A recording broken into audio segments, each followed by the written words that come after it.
Hi friends, సింపుల్గా టమాటా curry ఎలా చేయాలో చూపిస్తాను. ముందుగా స్టవ్ వెలిగించి ఒక ప్యాన్ పెట్టేసి 2 స్పూన్స్ ఆయిల్ వేయండి.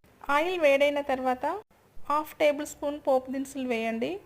ముందుగా కట్ చేసి పెట్టుకున్న ఒక ఉల్లిపాయ ముక్కలను అందులో యాడ్ చేయండి. కట్ చేసి పెట్టుకున్న పచ్చిమిర్చిని, కరివేపాకును యాడ్ చేయండి.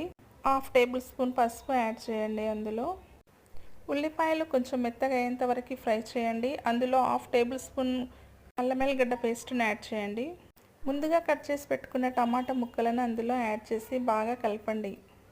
1 టేబుల్ స్పూన్ కారం పొడి, half table spoon salt add చేయండి. కర్రీ అంతా ఒకసారి మంచిగా మిక్స్ చేయండి. ఒక 3 నిమిషాలు టమాటాలు ఉడికేంత వరకు మూత పెట్టుదాము. చూడండి, టమాటా మంచిగా ఉడికేసి ఆయిల్ అంతా పైకి వచ్చేసింది. కొద్దిగా వాటర్ యాడ్ చేసుకోండి, అడుగు పట్టకుండా కొంచెం కలుపుకుంటే సరిపోతుంది. Tasty tomato curry ready. Thanks for watching.